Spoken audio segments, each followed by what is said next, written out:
ஊர்ல முதல்ல அந்த முதல்ல ஆத்தங்கரைக்கு போச்சான். அங்க ஒரு ரொம்ப பசி எடுத்துச்சான். அங்க ஒரு மாதிரியும் ஆப்பிள் மரத்தையும் திராட்சை மரத்தையும் ஆரஞ்சு பழத்தையும் பார்த்துச்சான். ஆனா அந்த ரொம்ப பெருசா இருந்துச்சு அந்த மரம். சரி. அப்ப ஒரு ரெண்டு குரங்க ஏறி மேப்ல திராட்சை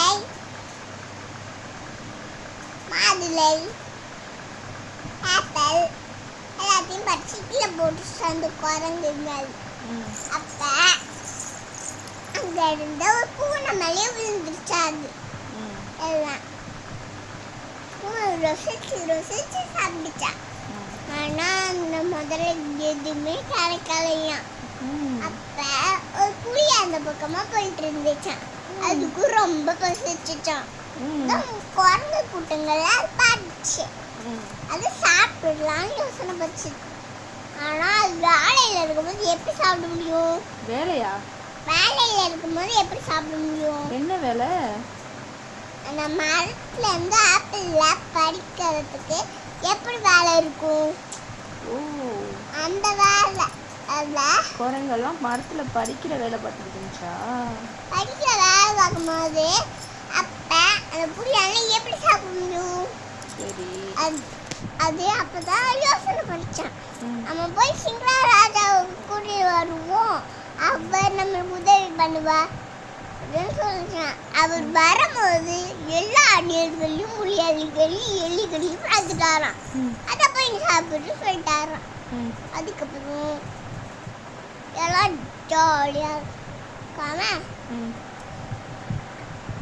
அந்த அந்த புளிய நண்பன் சாப்பிட்டு எல்லாரும் சொல்லிட்டு இருந்தாங்களாம். அப்ப டெய்லி இப்படியே நடந்துட்டு இருந்துச்சான். அதுக்கப்புறம் எல்லாருமே ஊர் குளத்துல இருக்க தவளை அம்மாட்ட போனாங்களாம். தவளை அம்மாவா? சரி. ஒரு பிளான் கொடுத்தாங்களாம். நாளைக்கு என்ன பிளான்? அந்த முரளையையும் இந்த குரங்கையும் இந்த குரங்கு கூட்டங்களையும் அந்த புலியையும் அந்த சிங்கராஜாவையும் பிடிச்சிருவோம். அந்த யானைகளும் குரங்குகளும் கத்தி நல்லா கத்தும் போது அங்க ஒரு புலி கிட்ட சாத்து விழுந்துச்சான். அங்க அந்த புலி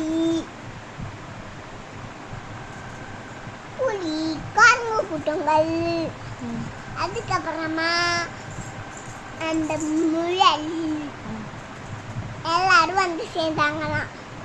அதுக்கப்புறம் அந்த புலியையும் அந்த முதலையையும் சிங்கராஜாவையும் தள்ளி விட்டாங்களாம். அதுதான் கண்டுச்சு. எவ்வளோ பெரிய கதை.